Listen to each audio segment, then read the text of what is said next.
Alright, so this is a suggestion via Patreon. The name of the video is Lucky Discoveries That Made People Rich. Let's go check it out. Some people get rich through hard work and extreme talent. You could also rob a bank, or you could get really lucky, like the people we're about to meet in this video. Here's 10 extremely lucky discoveries that made people filthy rich. Before we get started, make sure to subscribe so you can discover some super interesting information every day.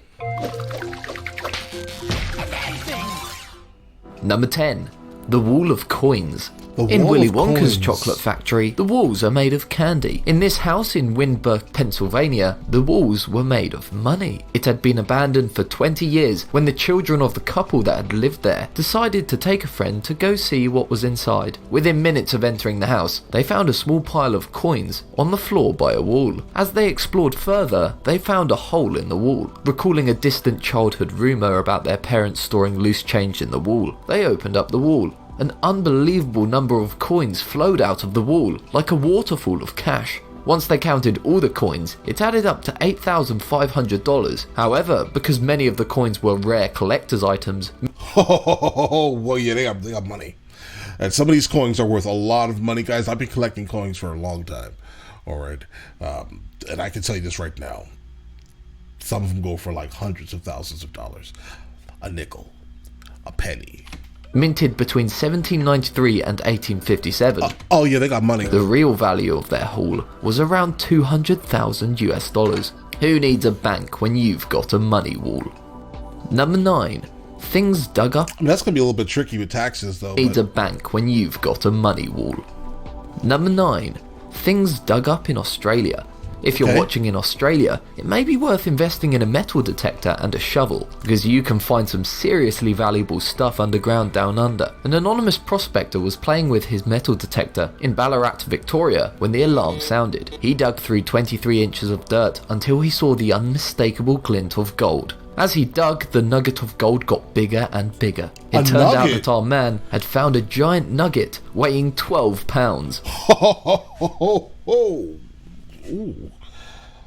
Congratulations, sir. With a value of around $300,000. The strange thing is, this area had been explored many times before. This record-breaking nugget would have been missed by hundreds of other prospectors. Australia was also home to the Royal One opal. It was found by an Australian miner called Bobby, who, similar to Danny Glover in Lethal Weapon, was one day away from retirement when he found it. He found it under a foot of dirt at the bottom of the same mine where he had worked for his whole career. Its estimated worth is around $750,000. Guys, the opal is so pretty, guys.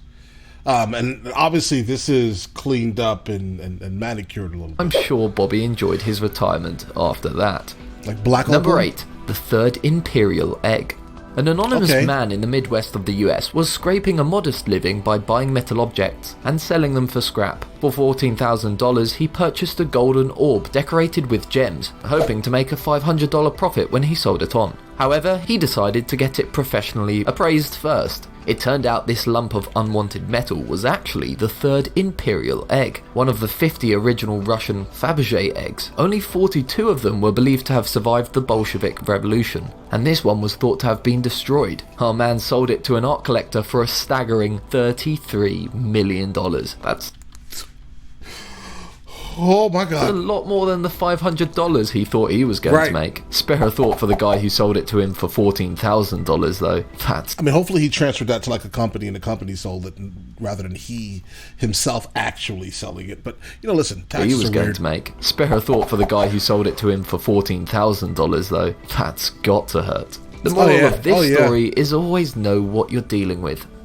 Number 7. Mo money, mo problems. This is a story of how greed can cause a large fortune to turn into a small fortune pretty quickly. It's also another story of a wall full of money. In 2008, builder Bob Kitts was smashing up a bathroom for his old school friend, Amanda Reese, when he found 2 large medicine chests hidden in a wall. He opened the chests, and to his surprise, they were full of envelopes. Each one had a $50 bill in it. The envelopes were addressed to the P. Dunn news agency. All in all, there were $182,000 in there. The 2 old friends were initially thrilled, but that's where their trouble began.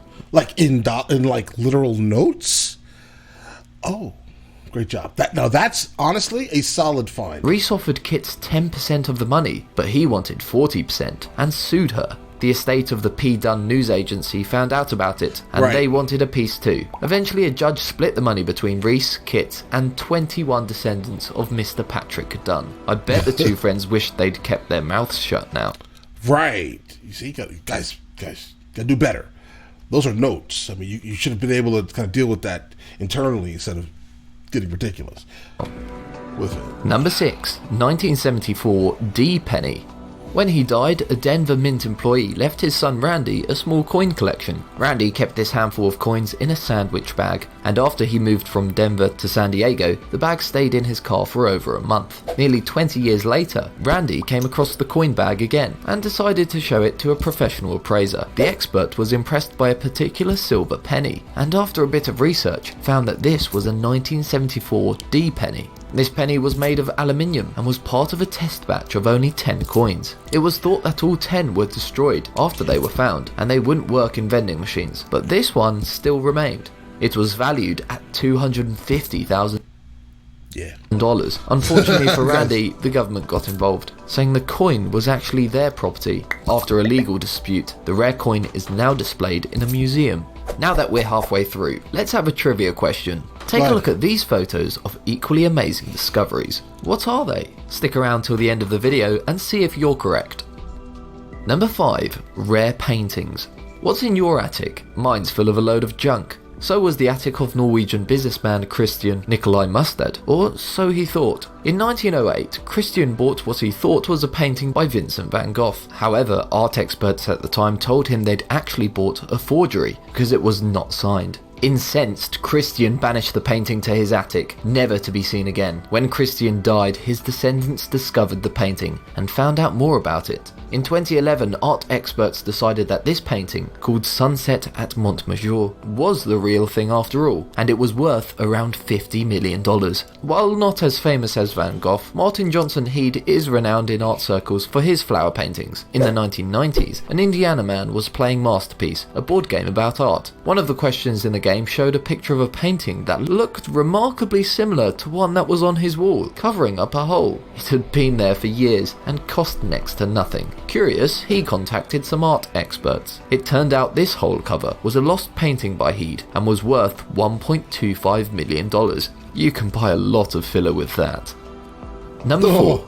Guys, I like this video. This video is a great video. I appreciate you guys sending it to me. Action Comics number 1. What is it about walls? So far we've found coins and treasure chests hidden in them. Here's another one. Action Comics number 1 was published in 1938 and is the holy grail for comic book collectors, as it features the debut of Superman. Only around 100 exist, and a top condition copy is worth more than $2 million. David Gonzalez from Minnesota bought an old house for $10,000 with a view of renovating it, selling it, and making a bit of cash. While he was smashing down one of the walls, he came across a dusty old comic hidden in the wall insulation. Of course, it was Action Comics number 1. It wasn't in great condition, and David actually tore the cover during an argument with his wife's aunt a few days after finding it. David put the comic up for auction, eventually landing $175,000 for it. Not a bad profit on a $10,000 investment. Right, guys, some of these old houses, like specifically ones that have not been touched in like 50, 60 years, they've just been sealed. Guys, like there's an Instagram profile. I think it's called Cheap Old Houses, guys. Check that out. It's an interesting place to look at, guys. There's a lot of these houses are super cheap, and they have not been touched in many, many, many years. I'm sure a lot of this stuff can be found there. Now where's my sledgehammer? I've got some walls to smash. Number 3. A hoard, not a hammer. You know what it's like when you can't find something. Annoying, isn't it? In 1992, when Peter Watling, a farmer in Suffolk, England, lost his hammer, he asked a friend, Eric Laws, who had a metal detector, to help him find it. Eric was scanning one of his that's better than buying one. friend's fields when the detector alarm sounded. It wasn't his hammer though, it was a small silver coin. Intrigued, Eric dug some more. He found a gold necklace and enough coins to fill 2 shopping bags. He called the archaeologists in after that. The Hoxton Hoard, as it... Yeah, I'm gonna be honest, careful with that.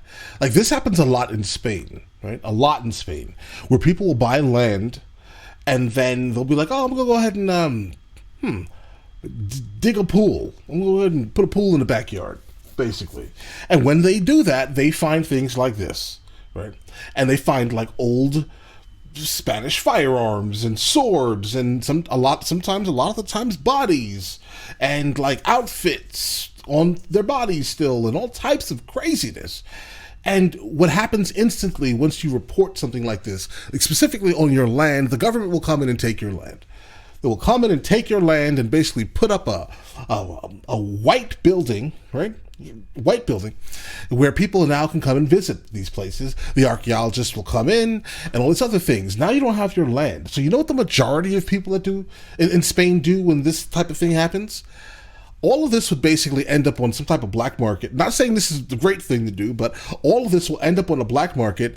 You'll basically pay the pool guy to shut his mouth, and he'll continue digging his pool after you took out all this stuff.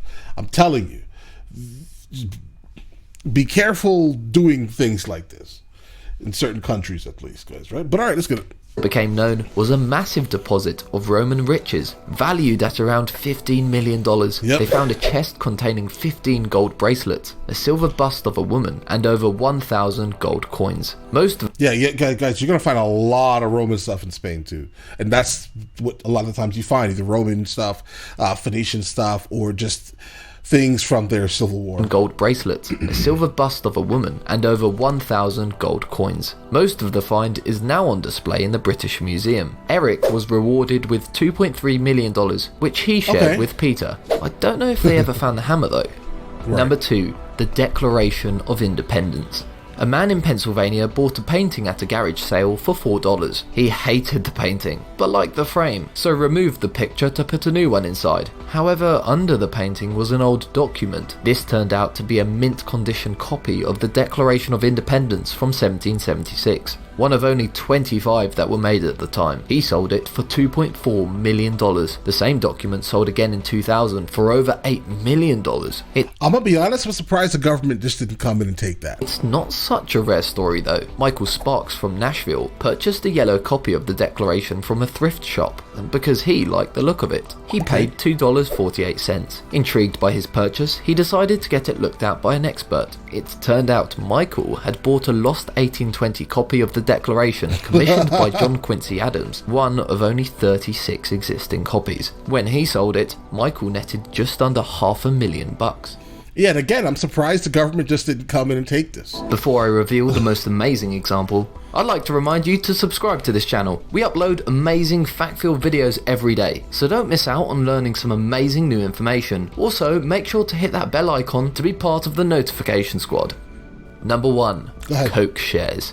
Do you ever go to garage sales? After you hear this story, you might want to go more often. In 2008, California man Tony Moron paid $5 for a box stuffed with random documents. When he sorted through the papers, he found a stock certificate for 1,625 shares in the Palmer Oil Company, issued in 1924. Since the certificate was issued, Palmer merged with another company, who had merged and merged again, until they were bought by the Coca-Cola Company. Tony's lawyers told him he now had 1.8 million shares in Coke, worth around $130 million.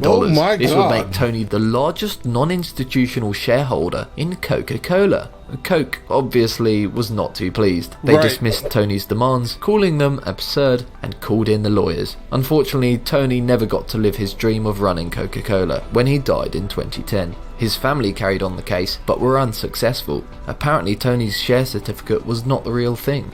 Now back to those vibrant orange... right. Okay, bro.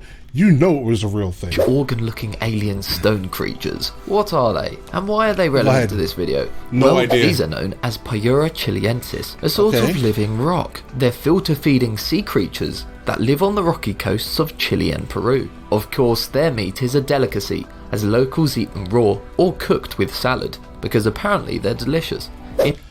Listen, what is delicious is absolutely subjective. I'm sorry to tell you right now, that does not look delicious. Interestingly, they're born male before developing female organs, which means they can breed with themselves. So why are they in this video? Well, if you happen to come across a colony and realise they're more than just simple beach rocks, then you've won a mini lottery. Specimens are expensive and can reach hundreds of dollars at high-end restaurants. However, be aware not to eat too much of it, because their meat contains an abnormally high concentration of vanadium, which it Yeah, bro, don't worry. filters from surrounding seawater, and can be harmful to humans if we eat too much of it. Have you ever found anything valuable at a garage sale, or hidden in the wall? Let me know in the comment section down below. Thanks for watching.